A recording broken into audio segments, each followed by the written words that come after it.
태영호TV 시청자 여러분, 대한민국의 미래를 바꿀 백인 인터뷰 오늘도 계속 이어가고 있는데요.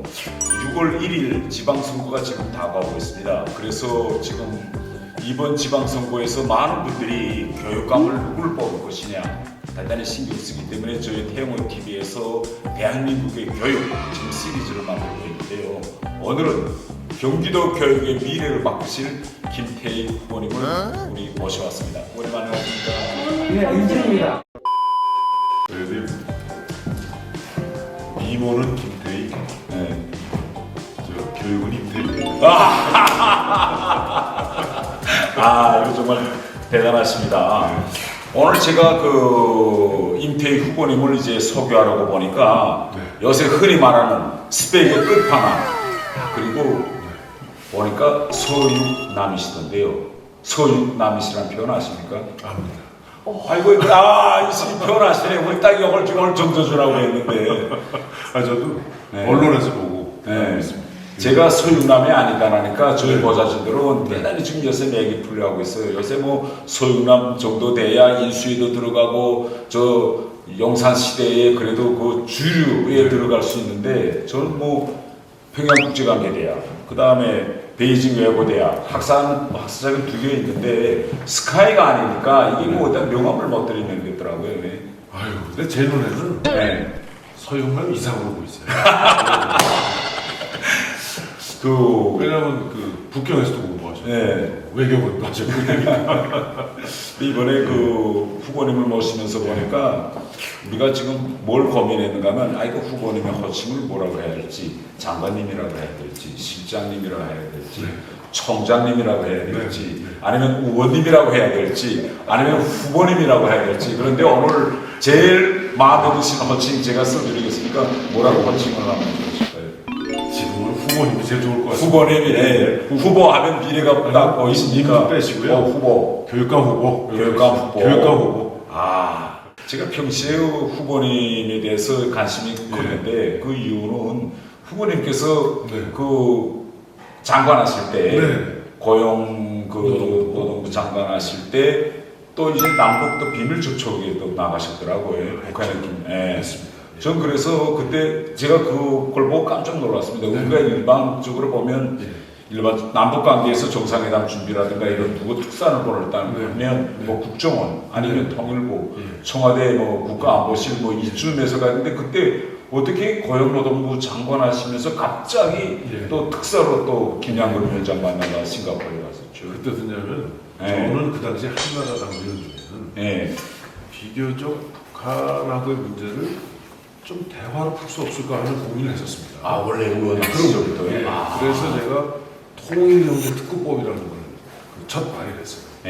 그거는 제가 그 당시에 이 연구 모임을 주선해서 그 통일경제특구법이라는 걸 첫 번째 제가 냈습니다. 그 뒤에 여러분들이 통일경제특구법을 했는데 그거는 이제 개성공단이 그 북한 지역에서 하나의 공단으로 자리 잡으니까 오히려 인적 교류 또 여러 가지 좀 대응 공단을 파주 쪽에 만들어서 좀 근로자들도 서로 교류하고 또 서로 이런 그 경영에 대한 이제 시장 경제나 이런 그 새로운 어떤 자본주의 경영에 대한 이런 것도 서로 공유하면 서로 좋지 않겠나. 그래서 제가 그 법을 만들어가지고 추진했어요. 이제 그러다 보니까 북한 쪽에서 그 당시 한나라당 의원들은 북한 방문이 어려웠어요. 근데 이제 제가 그 모내기를 하러 평양에 강남구라고 있죠. 거기 모내기를 한번 한 적이 있습니다. 이제 그러다 보니까 자연스럽게 이제 북측에서도 좀 대화를 할 만한 창구로 저를 아마 생각하지 않았나 싶어요. 난 혹시 대통령의 최측근이어서 조용히 뭐 한번 가봐라. 그러다 보니까 그러면서 최측근이 됐죠. 그러면 최측근 되니까 마침 잘 됐다 해가지고 그 당시에는 이제 뭐 중국을 경유해서 간접 대화부터 시작했는데 중국에서 북한을 이제 좀 사업 관계를 드나드는 분이 중계를 하더라고요. 그래서 하여튼 굉장히 많은 대화를 그때 할 기회를 가졌었어요. 예. 그때 김양건 위원장하고 대화하던 중에 아직 기억에 남는 에피소드 한 개를만 말씀하신다면 어떤 것들 수 있어요?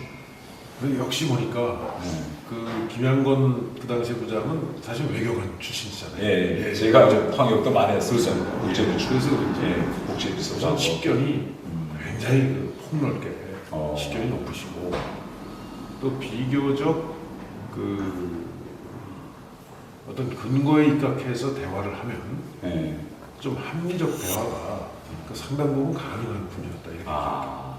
근데 에피소드는 제가 볼 때는 우선 폭탄 주시려고 해서 저하고 같이 마시는데 밤 12시 넘도록 마시는데 근데 후보님도 이거 폭탄주 쓰세요? 세죠. 이야. 근데 전혀 그 정말 안색 변화 없이 같이 할 수 있었고. 근데 그 안타까운 건 그분이 또 그 폭탄주 때문에 2012년 12월 달에 그 폭탄주 때문에 사망했어요. 근데 이제 그 당시에 말씀을 나누면서 여러 가지 허심탄회하게 대화하면서 우리가 남북 그 일종의 화해하고 또 협력을 하는 것은 시대 흐름 아니겠냐. 제가 딱 그랬더니 그 남쪽에서는 시대 흐름이라고 얘기하지만 우리는 시대의 맥박이라고 합니다. 그럼 맥박. 북한의 덕박. 제가 들어보니까 맥박이 훨씬 더 표현이 직접 느낄 수 있잖아요. 마음에 와닿아요. 그래서 제가 이건 마음에 딱 와닿는데 그랬더니 그것도 심장에 꽂힙니다. 그래서 제가 우리 좀 말 잘하고 우리 그 전에 비하할 때 뭐라고 그러지 아세요? 잘 모르고. 그래서 제가 혹시 우리 남쪽에서 말 잘하는 사람 보고 어떻게 비하해서 얘기할 때 뭐라고 그러지 않냐 그랬더니 이건 정말 그거 뭐 빨갱이라고 그러지 않소? 맞네요 진짜. 그래서 제가 이게 우리 그 당시에 남쪽에서 이렇게 유행하는 그런 것까지 다 이제 파악을 하고 이렇게 대화의 대표로 나오는구나. 그래서 저희는 참 좋은 기억을 갖고 있습니다. 그런데 이번에 그 후보님 출마하면서 제가 한 가지 여쭤보려고 하는데 이거 좀 매우 난처한 질문인데 답변 안 해서도 괜찮아요. 이런 말이 돌잖아요. 교육자가 가장 빨리 망할 수 있는 길은 교육감 후보로 출마하는 것이다. 이런 말씀 들어보셨어요? 그 말 들어봤죠. 근데 실제 이거 교육감 선거 돈이 많이 됩니다. 제 주위에서도 그런 분이 있는데 이게 왜냐면 도지사하고 교육감하고 똑같아요. 그렇죠. 선거 범위도 똑같고 유권자도 똑같고 사무실 운영은 똑같고. 근데 교육감은 정당 소속이 아니기 때문에 선거법상 정당 사무실을 방문하는 것도 위법이에요. 이거 안 되겠네. 우리 당협 사무실 한번 좀 초청하시면. 개인이 치러야 돼, 선거로 개인이 치러야 되니까. 근데 경기도가 선거 국회의원 선거가 60개입니다. 우리 경기도 도당이 돈도 제일 많아요, 거기가. 근데 그걸 못 받네, 지원. 사무실을 60개 내에서 운영을 하려니까 이거는 개인이 감당하기에는 굉장히 너무 큰 사고. 근데 이제 도지사는 후보가 되면 도당을 비롯해서 각 지역에 도당 위원장들, 지구당 위원장, 당협위원장이죠. 당협위원장. 하시도 이제 그게 다 선거 운동원이거든요. 그렇죠. 그렇기 때문에 사실 교육은 이런 선거 구조에 이런 문제가 있네요. 그러다 보니까 지금 전국적으로 그 당을 제외하고는 전교조가 가장 조직이 잘 되거든요. 그렇죠. 그러니까 전교조 순환 돼 있잖아요. 그러니까 전교조가 추천한 후보가 거의 전 지역의 교육감을 섞어놓은 그렇게 될 수밖에 없네요. 후보님께서 지금 정말 모든 스펙 다 갖추셨는데 뭐 삼선 의원, 청와대 실장, 장관, 대학 총장 근데 그 중에서 앞으로 다시 태어나서 내가 한 가지만 딱 한다라고 하면 뭘 하고 싶으세요? 그 중에서요? 그 중에서. 그거 바깥은 안 됩니까? 그거 안 돼. 아니 직접 체험해서 배우신 요거 안에서. 제가 보기에는 그 일을 가장 보람 있게 한 거는 대통령 실장입니다. 역시 위에서 내리다 보니까 그건 국정의 모든 분야를 정말 관장한다고 봐요. 그 예를 들면 지금 우리나라 교육 정책 중에 굉장히 큰 변화들이 제가 실장할 때 변화가 있었습니다. 그래서 그 당시에 예를 들면 초중고등학교 교육비가 학생은 주는데 이 예산이 자꾸 늘었습니다. 그러다 보니까 그 부분을 대학으로 돌려야 된다는 그 주장이 나왔어요. 왜? 대학을 반값 등록금을 하니까. 근데 저는 그거보다는 오히려 초등학교 들어가기 전에 유아교육이 더 중요하다.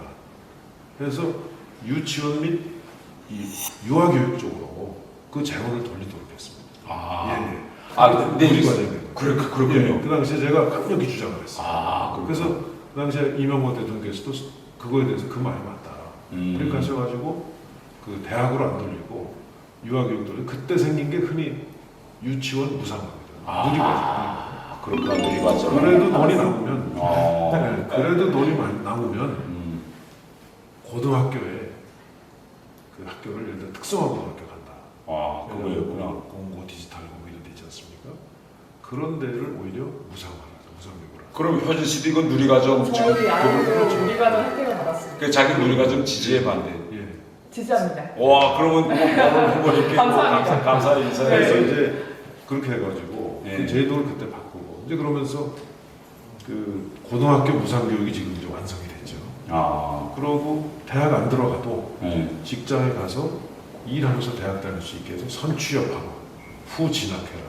과정도 그때 만들었죠. 그것도 그때 만든 겁니다. 제가 실장 때. 이야. 그건 뭐 격렬한 토론을 했어요. 통역을 하면서.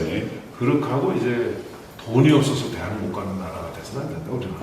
예. 그래서 국가장학금 제도를 그 당시에 이제 발족을 시키면서 국가장학금 제도를 그러니까 교육부 장관보다도 대통령 실장이 우리 대한민국의 교육의 미래를 바꾸는 데는 더 영향력이 있는. 그러니까 이제 교육의 문제는 네. 무슨 교육의 방침에 대한 문제가 기본이 되지만 네. 그걸 하기 위해서는 재정도 따라야죠. 그다음에 일자리하고 예를 들면 그 가정하고의 양립을 시키려면 요새 돌봄 문제가 굉장히 문제가 되는 거예요. 그렇죠. 그거는 고용노동부하고 복지부하고도 협의를 해야죠. 지자체하고도 협의를 해야죠. 그러니까 모든 중앙부처들이 교육 문제에 관한하는 서로 연관이 안 되는 부서가 없어요. 예. 학교에도 보면은 상담 교사도 필요하고, 뭐 무슨 돌봄 교사도 필요하고, 여러 그 기능이 이제 필요합니다. 그렇기 때문에 이 문제는 이제 교육은 학교 안에서만 맡겨도 안 된다.